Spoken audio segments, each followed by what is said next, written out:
moving into A Master of Djinn, I Yeah, think that's what we're you. supposed to be talking about. What am I doing talking about ring shot?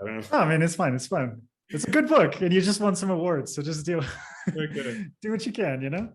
But I think in A Master of Djinn, jumping off of that language conversation, you have a lot of colloquial language in the Mhm. book.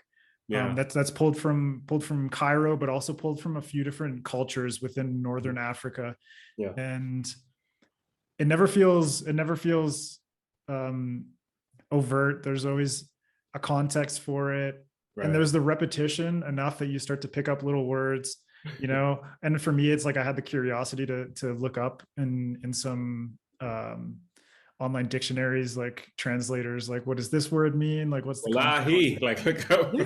Yeah, I mean it's super cool, but it gives Yeah. an Yeah. extra sense of immersion into the world. Right. And for you, how was it going from, the southern culture of Mhm. the United States to Egypt and Cairo and North Africa, and bringing in all these different cultures and languages together?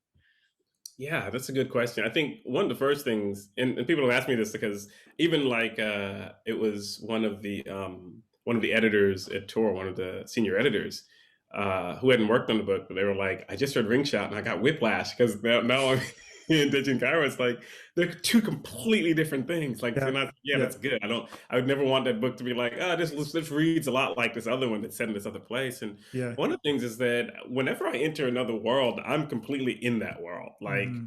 there's no way that Ring Shout is not going to intrude on Master Jin because that world just feels different to me. It's like a Yeah. different suit, to Hmm. borrow a metaphor that fits with that. With Padma. It's like this is one thing and it's completely the other. And so just the rhythm of it, the way the atmosphere of it, and the feeling is so completely different to me that I could jump from one and edit the other, and they don't really blend into each other because they're Yeah. just two different things. Though I do sometimes purposely give myself some distance between the two so that, in the middle of editing, because you're sometimes doing it like almost rote, that you don't start mixing the two. And so, Hmm. yeah, one of the ways to do that, to jump from world to world, is just to really treat this other world as that's what it is. It's completely different, and it bears no relationship really to this other one. Though Yeah. there have been people who have been asking, like, would there be a Fatma Maurice crossover? I was like, oh, that sounds like, what is this? The MCU? No, Monster hunters of different ilk just coming I together know. across the Atlantic. Just smash them together? No.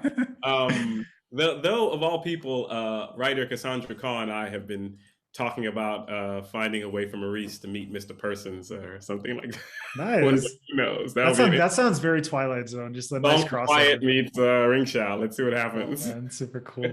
No. So anyway, but yeah, in doing a Master Gen, so I was completely in that world, and it also helped that I had been in that world before. So Hmm. it wasn't, whereas Ring Shot was kind of brand new. This was a world I was returning to. Yep. It was not a world that I intended when I did a Dead in Cairo. I had no intention of writing anything else in that world. Not that I wasn't going to, but I had no conscious thought like, well, the next thing is going to be this. That was written as, like I always say, I write stories as if they're standalones, but I Hmm. always leave myself enough openings to go elsewhere, probably because I like world building. So there are always a few doors that I'm waiting to go somewhere else at. And it was really the reception of that first story, the unexpected, positive reception that made me think I should do more here. Hmm. And I went like, and of all places, this is going to be like a weird Hemingway story. In 2000, in 2017, I was in Spain. And I was in, we were speaking about Spain earlier before this, Yeah. guys. But I was in Madrid and I was in Malaga. And so, because I was in Malaga in the south, I decided to go in and see Granada. Hmm. And it was really at a hotel there, thinking about having walked through Granada in these Moorish, these grand Moorish palaces, and then being in I forget this area, I forget the name of it, but it was the old Moorish and Jewish quarters Hmm. in like in Granada. And that night, I remember I came home, and in Spain, like you don't eat dinner till like 10 o'clock. 10 o'clock, and you drink way too much wine. You don't eat dinner till, and Way so it too was much funny. wine. We'd be like, it's 7, so we're not gonna go to dinner till like 10:30. Exactly. So Exactly. like between that time, I sat down one day, I came back, and I fleshed out the world of Addiction in Cairo. I gave Hmm. myself a timeline, basically. Yeah. And once I had that world fleshed out, it was like, okay, I have a world now and I can go somewhere else. And Hmm. later that summer, I was in London. I wrote The Haunting of Tramcar 015 Yeah, because I had the world now. I had a exactly. grounded place. And, you know, and so when you're saying how I approach it, that was in it in a sense. Once I had that world, I know that's where I'm going to, and it's going to be different. But from my perspective, what it sounds like, and I think this is amazing, the way that you kind of conceive this, but you gave yourself a strict limit to how far you could push it at that moment, you know. Yeah.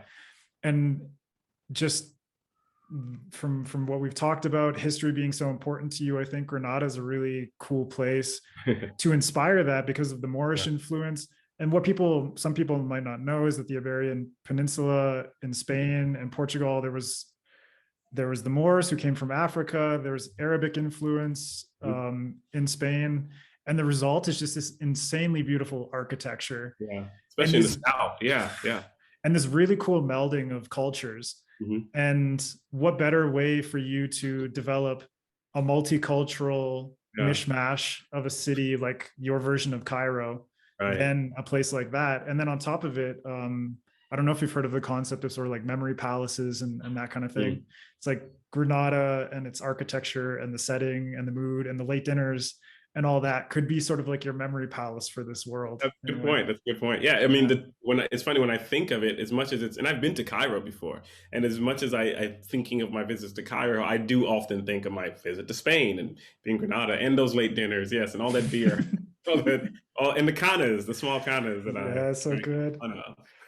Oh man. And then how do you sort of take that and then mix in all the magical elements, the steampunk and flesh out the world of your alternate history Cairo in that sense. Yeah, it's like that stuff is what made it fun, right? So when I was making the timeline, I was like, well, I know what the history is.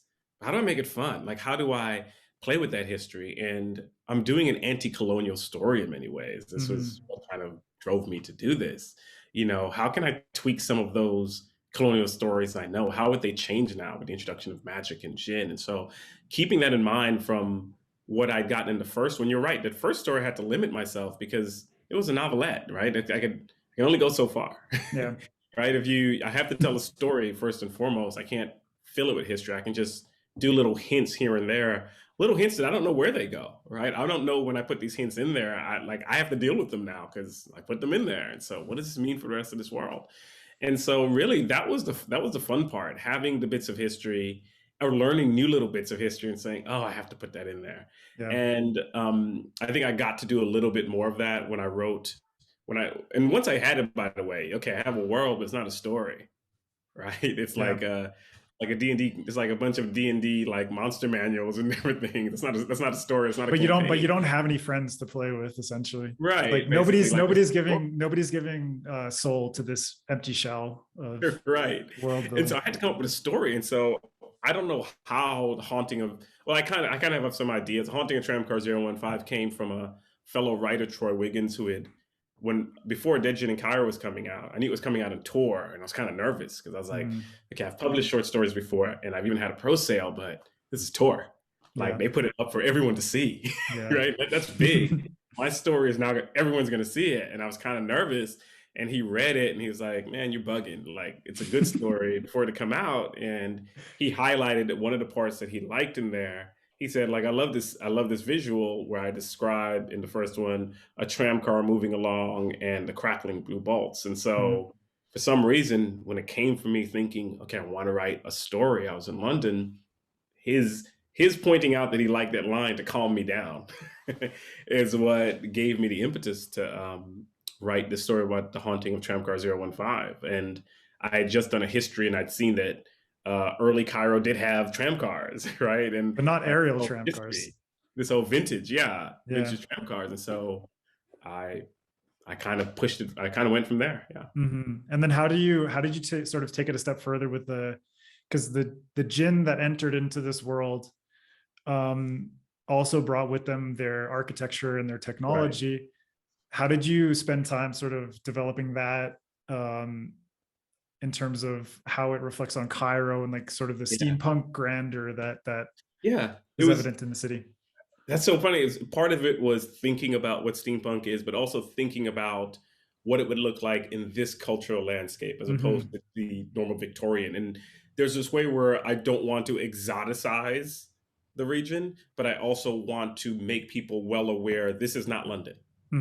right? Yeah. So I want it to look like here. And part of that came from looking at a lot of Egyptian architecture in the 19th century and the early 20th century, where, for instance, there was at times this. First of all, looking at medieval, there's a ton of that, and then Hmm. looking at more modern things like there's like the actual Ramses station in Egypt is this interesting mishmash of of actual cultural styles from ancient Egypt and later, and it's done with this mechanical flair, and it was taking these kinds of things into consideration as I was creating, right? Hmm. Looking at what was done and thinking like, how would I make this look interesting, and then making people know you are in Egypt, right? And Yeah. it has these cultural traditions. So I looked at the cultural traditions that have existed and do exist, Hmm. and I kind of pull from there and thinking of this in a more steampunk fashion. Yeah. And then obviously you have the more iconic elements of Cairo. It's like Mhm. there's the pyramids of Giza, and Yeah, the Sphinx isn't present, but yeah. there are a lot of different There's a lot of the works. medieval, the Fatimids and the others. There's a lot of Exactly. that there as well. Old Cairo, Yeah. because that's another thing I want to do. In my in my way to both my big ups to Edward Said and to tweak aspects of Orientalism. I didn't want to create a Cairo that was. I didn't want to create an Egypt that only focused on the ancient world. Hmm. It's interesting so much time. If you look up something like, if you look up Egypt, like in Google, like nearly everything is Sphinx, pyramids, ancient world. Yeah. Like there's like, you would think that Egypt stopped existing. Exactly. Exactly. Well, But it doesn't have that's no history, such an old right? history in Egypt, and An it's old kind of history crazy to dominates. think Yeah, that there's the old kingdom in Egypt, and then there's the new kingdom. So even for people in the new kingdom, who for yeah, us are yeah. separated by thousands of years, Thousands of years, and right? for Between the them, pyramids and the temple eras, you're right. It's exactly, thousands of years. and for them, it was Yeah, thousands of years between them and the yeah, other yeah. people. And so I think you do a really good job of sort of like blending the old and the new, Mhm. introducing very believable sort of um, ground level cultural elements that I think are really important for world building, whether it's the smells in the street, the food that people are cooking and eating, the shops that are there, the way that people interact with music, or the way that people interact with literature and all these different things. And I think it was a really cool detail in A Master of Djinn how you even had expats and an expat community of jazz players, Yeah, yeah. and this From is the US. jazz is like the soundtrack that was in my head while reading this book. And it's proto jazz, because I wanted to be the jazz age so much, but it's 1912 and Exactly. jazz isn't there except, but the proto jazz era is, right. It's that New Yeah. Orleans sound, and so I found a way to, yeah, I got a way to bring that in. And somebody was asking me about world building, like how do you do all that, and I said at the end of the day you have to sell it. Don't worry about how. I'm sorry. No, that's all It's good. okay. It's okay. Life, man. Don't Life. worry about it if it's a little absurd or what have you. It doesn't matter. It's, can I make readers believe it? Do they want to believe that there will be an expat community of New Orleans musicians who go to underground clubs Yeah. in Cairo? But it I can, feels if you want to come along for that ride, thank you. welcome. Welcome. But that's just it. And so when I was building the world, yeah, I wanted to keep that notion of what would happen. Cairo is already an international place, right? It's already Hmm. an international city. How does it become more so, especially if it starts being this beacon of power and culture and so forth, in the modern world where Hmm. the power dynamics have been flipped? Who's going to go there and who's going to travel there? And so I Exactly. wanted to make sure that I bought that into that it's like a Paris of its age where Hmm. everyone is going there. And there's a long history of African Americans, especially fleeing Jim Crow and during this time to go to places like Paris, where there's Yeah. Joseph Baker and others, or go to London or what have you. And so, why not make it? Why not make Want it to make Cairo? it Cairo? Yeah. Plus, Cairo. Last thing, Cairo also had its own early jazz movement, right? That was I influenced. can imagine that. That would have I been just so find that cool. so fascinating. This musical art form that is birthed in parts of the United States, right? That Hmm. is this African American art form will find itself traveling that way. Yeah, and but that, I mean, that's how culture travels, yeah, and there's even the sort of expat nature of a lot of jinn and yeah, magical creatures, yeah. and all of them kind of coming into this place, and even for a jinn who's Egyptian, but from this context, it's like, no, this is a magical creature without borders, Yeah, but yeah, it finds itself in this metropolitan center like Cairo, and right. And it has has to to. adapt to the modern age. Right. Exactly, it has to Sometimes in find. suits, sometimes in what you call it. So yeah, and that was always, and it was interesting because I mean, I would say that one of the things that really helped me writing this was I I'd read a lot of, and I'd done this before, so I read more. I read some novels by Egyptian authors, some of the Mhm. more prominent, like well-known Egyptian authors. So I read some of those. Luckily, there are always a lot of and that's a great thing, by the way, because you realize, oh, this makes sense, and Yep. so you kind of get a feel for people speaking about their own cultures and experiences. Some of it was taken from just my brief visits, the little things that I'd seen, and then I thankfully had a sensitivity reader who's from Mhm. Egypt in the Yeah. end, right? And I wanted to know, like, is this right? Like, what would someone be eating for breakfast? Did I get this? And told me when I got it right, and when they were like, yeah, that's not going to seem so authentic. And sensitivity reader made the manuscript, I would say, 100 times better. I Uh, felt so much, when I was finished, it was just, and it wasn't just a here's what to do. It's like a back and okay, let's discuss and let's talk. And it was very helpful just for pointing out little things like, mhm. you might want to think about this, or did you think about this thing? And I was like, oh, or you may not want to do that because this could be interpreted. And I was like, okay, this is good to know. And this is why sensitivity readers are I absolutely, think I think they're the unsung heroes of the yeah, of the publishing industry. Even though right. many of them, it's just like they're not paid, not Yeah, all of them at least, yeah. but they This provide that. person was, thankfully. Finally, And what? this was actually Diana Fowler Tort time, who was like, I had spoken to her and I said, I want one, right? Mhm. I want someone to, even though like I don't expect them to know everything about what Egypt in the 1900s would be like, but we can talk through this. And I'm really thankful that I got one in this case. Mhm. And actually, that's a perfect jumping off point for.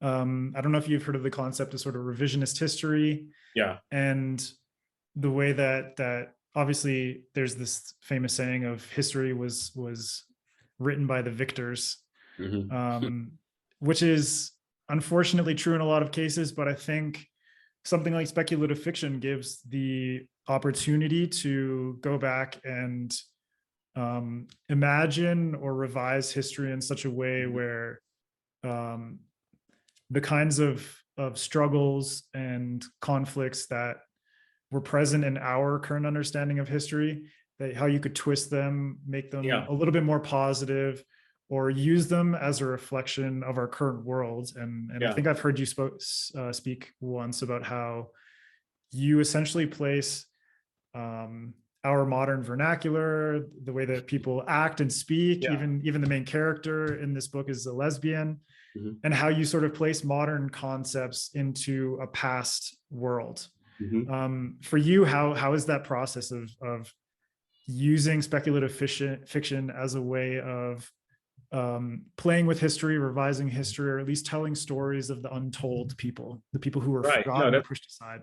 no, that's a great question. I'll say this just in the side really quickly.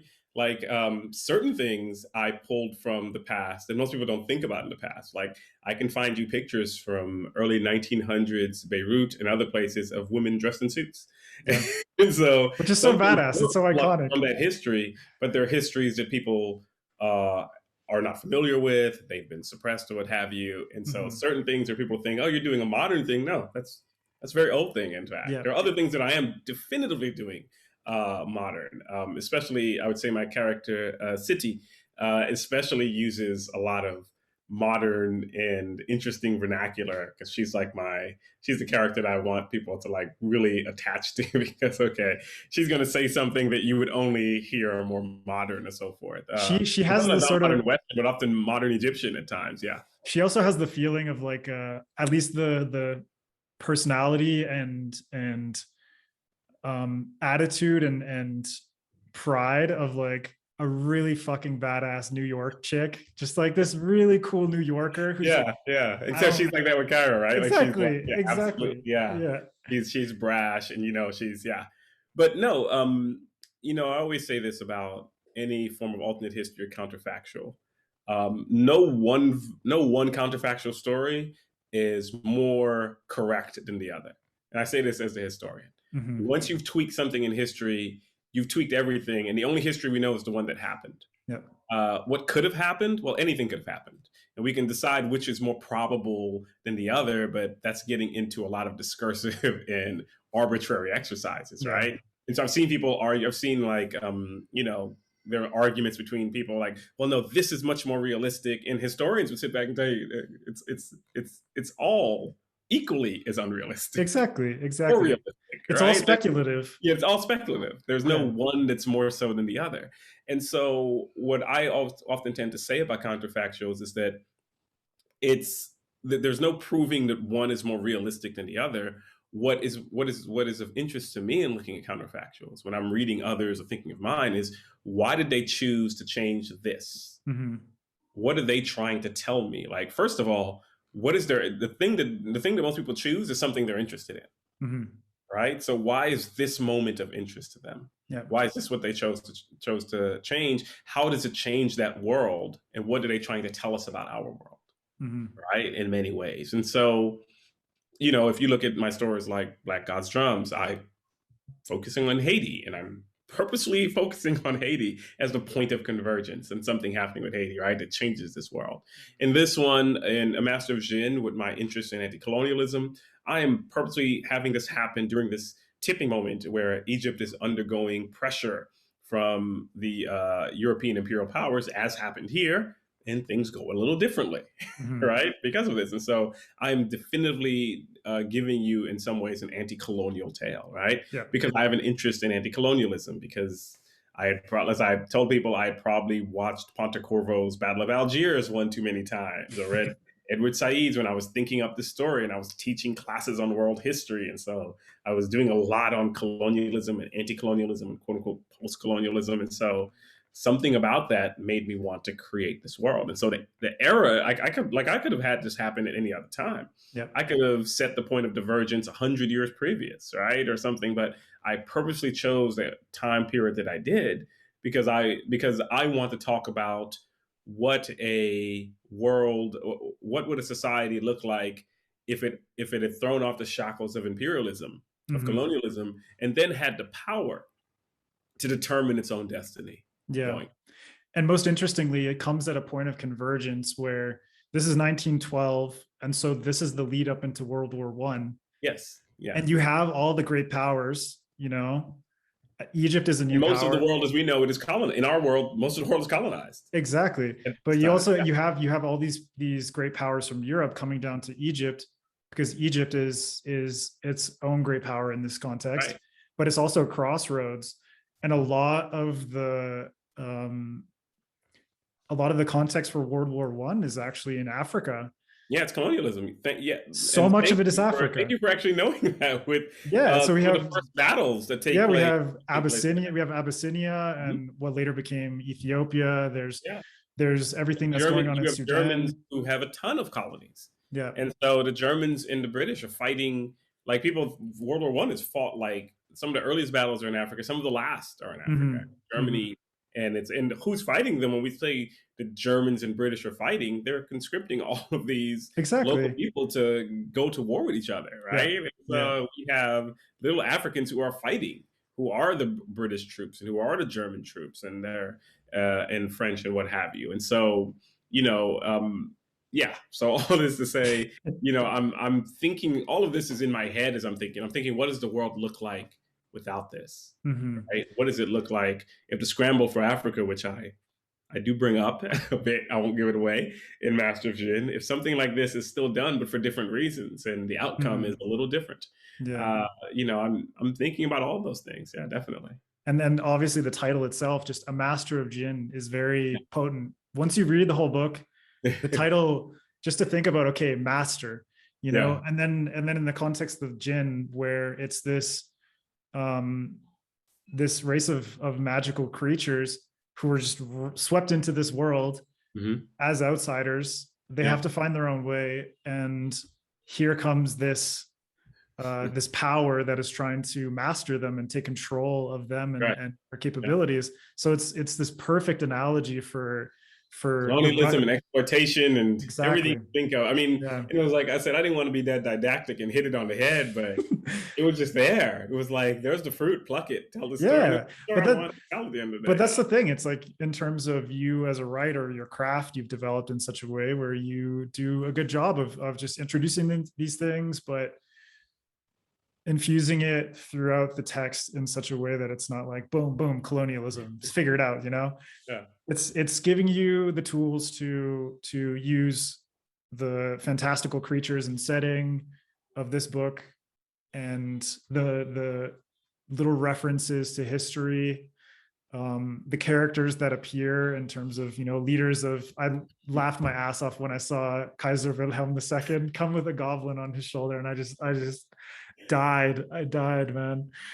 But I think it's a really good way of undermining the definitive versions of history and presenting something that gives readers the launch pad to think a little bit further about like what actually happened here, who were affected, Hmm. what is the relationship between Europe and Africa at the time, what caused World War One Yeah. beyond the assassination of Ferdinand and all that Right. kind of stuff. Ideas of nationalisms and colonialisms and imperial powers. I always say that there's a reason we have a lot of movies about World War II and not World War One.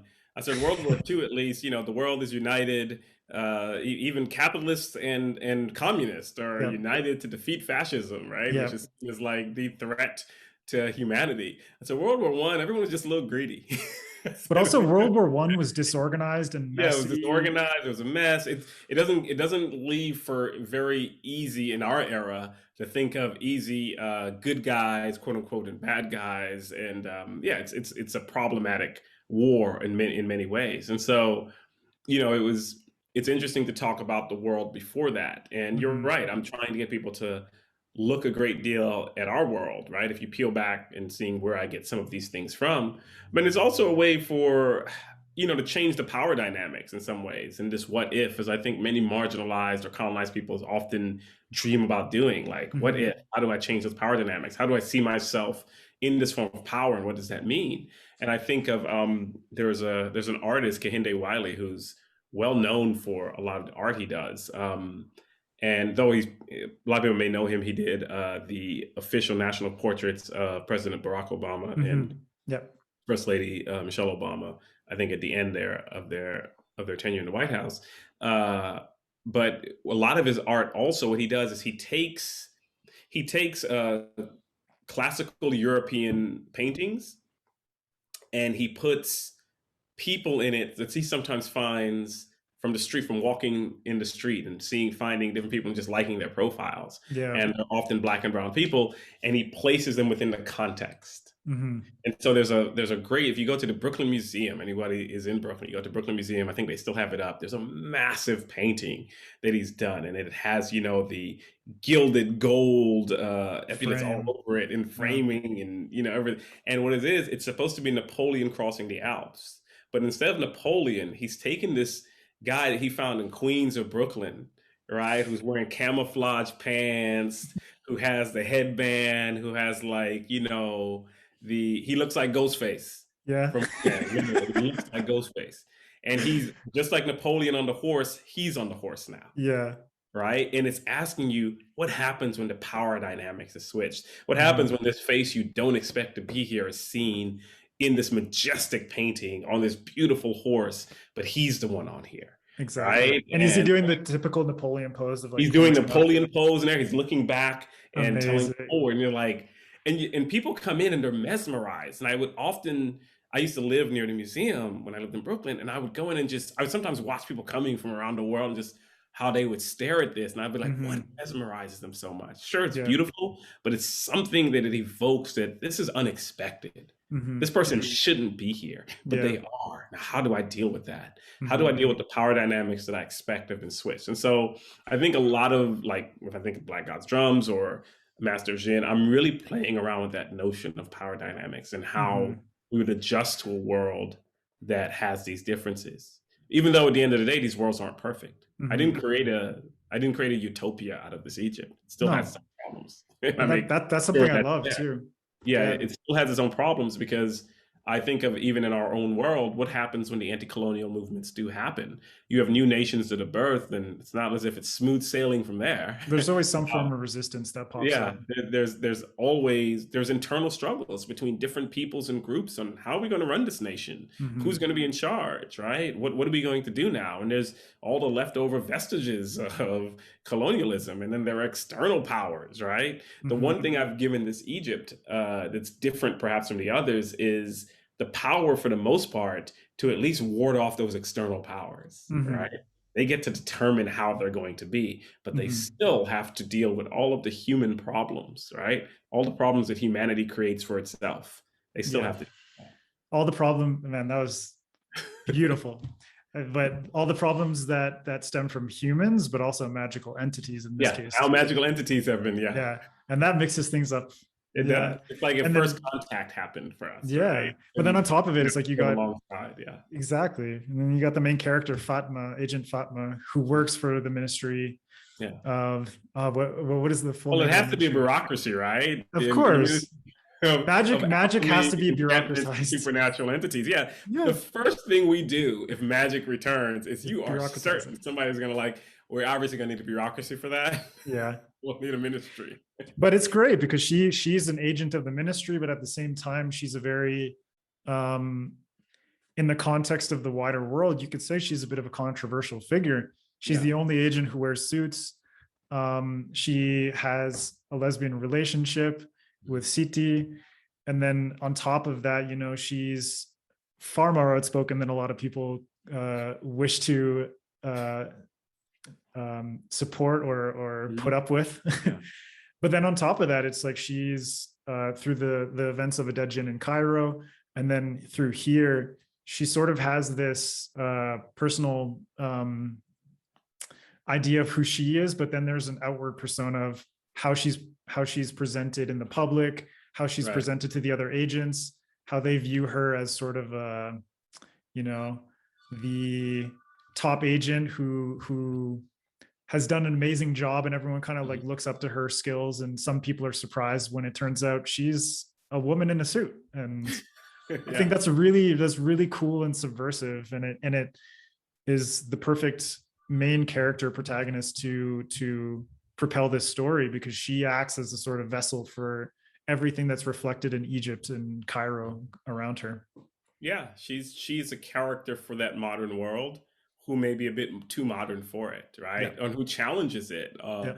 A world now that sees itself as absolutely modern and forward thinking and is now the leader. And here she shows up and says, "Well, I'm here too. How do you deal with me?" Right? Exactly. And I had to think about, what is a person like this? How are they going to exist in this world? And again, always thinking that there were always people like that in these worlds, Hmm. right? If anything, now the coming of magic and these upheavals is just giving her the chance to step out into the spotlight a bit more, Yeah, and she right? feels And very think about genuine. how people are going to deal, yeah, with her. She feels very genuine Yeah, because she also has her own prejudices, yeah, she and does. that comes up throughout the story as a way of her Yeah, challenging herself and realizing, you know I could be idyllic in an idyllic scenario, the personification of modern Cairo. But yeah. then she finds herself challenged and she doesn't deal with it very well. No, she doesn't. Yeah, And that's might beautiful. be like That's so Hadia, for human. instance. Yeah, Yeah, exactly. And Hadia who that's shows up, yeah, who says like, "Well, I'm also modern." exactly. Right? Yeah. Maybe, and and part of that was kind of my. I've said this before. It's kind of my pushback at times. I love all my readers, but who also really, really loved Fatma's suits, and I love writing them. I love writing those suits. I can't pull off her suits the way she does, but I will say I will be her fashion consultant. Yeah. But I would get this talk where people liked her because she's modern in the suits, and people ask me, "Are you saying something about modern Egypt and hijab?" And I was like, "No, I'm not saying any of that. I just wanted in a suit." But I Yeah. realized the power of writing and the power of creating. People are going to interpret things in certain Hmm. ways. They're going to run with it in certain ways, and I mean, I can't blame them for seeing those things. And so, Heidi as a character came about for a lot of reasons, not just the one I'm giving now, but one of those I like to do was to show like, no, there's more than one way to be modern.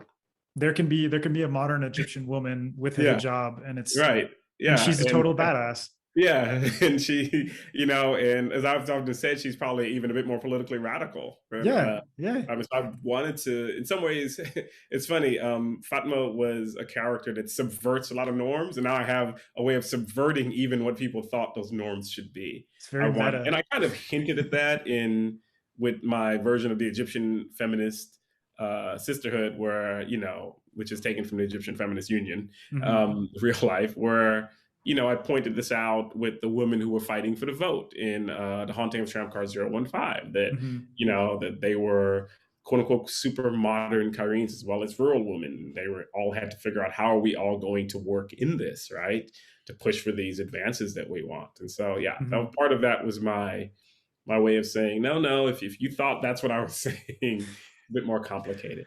Yeah, and it's a nice like meta subversion where you're no one in this world is perfect. No one in our world is perfect, and I think that's like the truest um, reflection of good speculative fiction. Is it doesn't ever present a utopia, and the majority of utopias always have cracks and Yeah. errors within them. And There's so I some, think what it's is it? There's some children in, what is it? I'm trying to think of Ursula Le Guin's work. the those who walk away from Yeah, Omelas. yeah, some child in the basement somewhere. Exactly, exactly. And everyone is just putting it out of their mind Yeah. that in order for them to live in this Mhm. idyllic city, in this idyllic world, Yeah. someone has to suffer.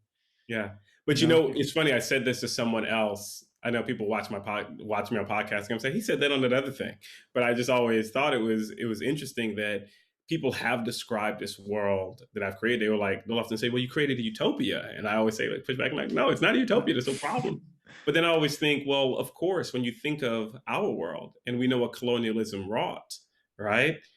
Simply the act of not having that colonial power and allowing marginalized people to have their own identity, that for some people is all you need to For create utopia. utopia, Yeah. right? And that tells you something about our world, that just Yeah. that little bit of self-determination, that ability to breathe, is Hmm. more of a utopia than what they And experienced, it might right? not necessarily That's be profound in its own way when I think about how people have interpreted this. 100%. And it might not be an overarching utopia, but it might be Yeah. an internal personal utopia, You're right. you Yeah. know? And I There's think a bit for of catharsis, definitely. Yeah. In 100%. Yeah. creating this. Yeah. Yeah. And I think, When I was, I won't. Well, it's funny. Someone brought up a book recently, and I hadn't thought about this book in a while. And I'm not gonna say the book. People can figure out which one it is. But and I liked the book when I was younger, and it's thinking about you. We were talking about earlier, bringing it full circle, talking about younger readings, and in this one, there was an attempt to bring back. There was an attempt to make Egypt a power, but that was a bad thing, right? And the Westerners all got together to stop it, right? And when I was younger, like I thought, I was like, oh, this is great. I like the story, but that part always nagged me. yeah. That part always bothered me, because the same reason, that all the swarthy people are on the wrong side of the war in Lord of the Rings, right? Yeah. Always bothered me. Those things always nagged at me, and so I don't even think I was consciously thinking of it when I created this. But of course, in the world I created, when I had a chance to write, I said, of course, I'm not going to recreate those early stories. Even if I like that early story, I'm not going to create that part of it. Yeah. In this world, it's not the it's not the good colonials trying to like create their world. It's a different one. Yeah. And that's Trying to the it's one where the quote unquote the swarthy guys actually come out on top. well, it's a disgruntled Haradrim Basically. And some people will figure out what book I'm using talking his about platform. easily. Yeah. It's a disgruntled paradigm, yes. And some people will figure out what book I'm saying easily, but I'm not going to say it. I'll let them. Yeah, we'll let them go off and find it out on their own. You can ask me when we're off though. All right. Well, man, I think we'll close it out there, and I'll ask you very simply what the future holds for you as a writer, and then after that, what are you currently reading, listening to, music wise, digesting in any kind of creative There's a means? lot there. Let's see. Yeah. So are you? Yeah. So what am I? Right now, it's good that I've finished my projects. I have some short stories due to some folks I need to be working on. Yes, folks who've been looking for those short stories. Hopefully, they'll be into you by the time you see this. Um, I have a novella that the last one I finished um, is about an undead assassin. It's a completely secondary world. So Mhm. my first love is fantasy, as you can see when we first started talking about Robert Jordan. So it's a novella and it's a fully secondary world, not alternate world this time. And we'll see how people receive that. That could spin off And into untold numbers of books. we'll see. Yeah. And so, no, no, hopefully not. My goodness, I could never pull off the Jordan style of lot. 13 books. And then, 13 oh, a books. prequel too. Don't worry Yeah. about And a that. prequel, How Can We Forget a New Spring, of course, which I actually liked. So, um, yeah. And so, you're always wanting to be on to the next thing, and I do have some next things. I can't talk about what they are, unfortunately, because ink's not dry, Mhm. and or inks is dry, and everyone wants to announce, and so I let people announce. So there will be some different paths I'll be taking. I will say this from the past works I've been doing, Yeah. so it'll be interesting to see how that stuff is received. Um, and what were some of the others? You're asking me what I'm reading now. Yeah. What are you reading or listening to? What am I reading right now? I am reading Sancho's Blackwater Sister right now. Oh, That's nice. I've been my wanting book to that I'm read that. currently reading, and I read all her works. I love Sorcerer to the Crown and all those things. So Mhm. I am Georgiana without Ruth. I'm a big fan of that dragon. So I am reading her current work. That's on top of my list Yeah. now. Listening to music wise, it's funny. I've sat down the other day and I said I have Apple Music and I don't use it as much. And my wife is Mhm. always, why do you have the thing if you're not checking out all Why are the you music? subscribing to something that you never use? Because you want to have it because someday you will. And so I am going to. I've been listening to like older stuff for a minute, and I need to like Run the Jewels, the last LP, and things. So I need to get some new music, and it's something that I might do this afternoon. She said so. Just I'm juice going to go juice in and yourself find up some new with stuff. some tunes. Yeah. Yeah, because otherwise, I'm of the age where I'm just going to go listen to an old Tribe album over and over again instead of listening to the Man, new but stuff. that is, yeah, I'm with you there. Like Yeah. if I used to think like I'm always going to be on the pulse edge of the new music, and now yeah, I'm like, I had so much music. I'll just go listen to Midnight Marauders. yeah. It's like going back to Tribe Called Quest is Yeah, the guaranteed way to just zone out. I am just yeah. in it, I'm you gonna know. go listen to Ghostface Killer's Fish Scales because he has a song on there called Shaky Dog, which to me is the most Martin Scorseseest film because he's such a good storyteller. Talk about a good storyteller. Yeah, Ghostface is an excellent storyteller. he And so I is. might just go listen to that. And so yeah, I'll have to do that. As far as watching, I didn't get to watch all of Netflix or Amazon Prime or all this during the pandemic like everyone else Mhm. did. And so I'm just kind of catching up. And so right now I'm watching something that started years ago and I just fell off because I just didn't have the time. And Yeah, it's The Expanse. And what's great is that there's so dude, much it's so Expanse and good. it's all so good. And Oh, what season are you on? I had stopped when I first started watching at the end of season one. Okay. No, the beginning of season two. So I'm at the very tail end of season three, and I'm like, oh, and luckily, I've Oh my been God. warding off everyone, so nobody told me the info Mhm. yet. So it's been, I'm loving it, and I will tell you, I hate they only have two more seasons. no, but I it's want to wait for more so I get more at seasons. the very least, it has the Jeff Bezos paycheck behind it, Right? you Yeah. know, There's so it's that. There's guaranteed that. to continue. But I will tell you, season 4 is excellent. Season If it gets better, 5, I like season three. I was like, season and I've 5 heard, is like heard. phenomenal. It is So it's so kind of good. like I said, we have so much good TV, and it's just kind of great to be able to just watch it all Yeah. because I purposely hadn't watched it before, Yeah. I mean, and I knew it was good. So there. that like my wife and I'm ashamed to admit that I'd never seen The Sopranos. I And haven't either. yeah, and there you go. Yeah, I mean, it's one of those shows that people say, "Oh, like number one of all time," blah blah blah. And yeah, I just never watched it. It right. wasn't really the thing of my time. Same, yeah. But my wife and I just decided we saw the trailer for the prequel movie, and she's like really curious. And then I watched it, and I was You're like, "Yeah, watching this it looks now. cool. So let's watch The Gonna Sopranos." We have like a 6 lot of seasons it. of great television. So Yeah, that's great. Yeah, yeah. All right, man. Well, thank you very much. I really no, it's been a great talk. very appreciative that you took the time. No, no Um, problem. I have one question that this is the first time I'm asking it, but I've decided that I'm going to ask it to everyone from now on. Yeah. If you could get a tattoo, what would it be and why?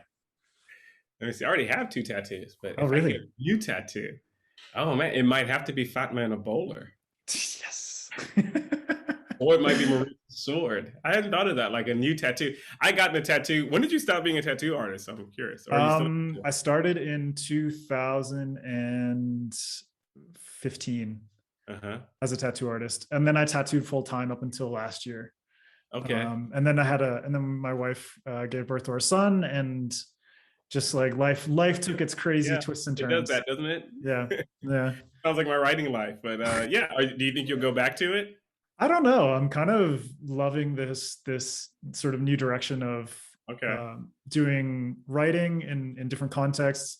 I'm Mhm. also working on some fiction, some like science Excellent. fiction type stuff. So just keep pushing forward with that, and hopefully get it out into the world, and then Yeah. interviewing cool people like you, writing Excellent. book reviews and stuff like that, like being a dad, staying at home and taking care of a beautiful boy. I Yeah. mean, life is good, you know? Yeah, that's great. That's great. No, but Yeah. I haven't. I keep threatening. My wife and I both have been like, we're gonna get tattoos, and we're like, who knows? Like we're older now, maybe. But it's like when I was younger, that was a thing to do. I don't know if I want to. I don't know if I could endure it sitting and Ah, doing dude, it. it's fine. I've tattooed like 65-year-olds Oh, before. I Yeah. can't If imagine. you need help designing a tattoo, just let me know. Oh, great! Yeah. You'll be the person to come. Yeah. All right, man. Well, thank Great. you very much. Phenderson Djèlï Clark, thank you for taking the time. And you can find him on Djèlï Clark on Twitter and Instagram. Although on Instagram, I think, no, Twitter, That's the same thing. Yeah. yeah, It's the same Twitter, thing. no, but Twitter, your name, not your handle, is the disgruntled Oh, Haradrim. Gentle So Howard, my name. Yeah. yeah. Yeah. Yeah, and then you can find him as well on his website, www.pjelyclark.com, and you'll find his ramblings about spec fic and all kinds of cool stuff, anti-colonialism. I haven't rambled there in a while. I need to go back and ramble. It's like get back to it when you can. Yeah, basically my old you're blog. Yeah. you're busy. But the disgruntled Haradrim is his blog, and I recommend at least checking out the backlog. Is full of really funny stuff and cool insights. And yeah, thank you, man. I Thank you. Thank you for had having me. a great time, and It's been great. Yeah, this is a great convo. I like a good free flowing convo. yeah, me too. I've kind of gone into these interviews thinking I've got a list of general topic branches, and then just kind of riff off of there. Yeah, that's the best way. Specific questions. It's like some jazz. It's like some jazz. Yeah, man. I mean, a good interview is jazz, basically. Yeah, basically. Yeah. A little give and take, a little riffing and raffing and all that. Definitely. Yeah. All right, man. Well, thank you very much.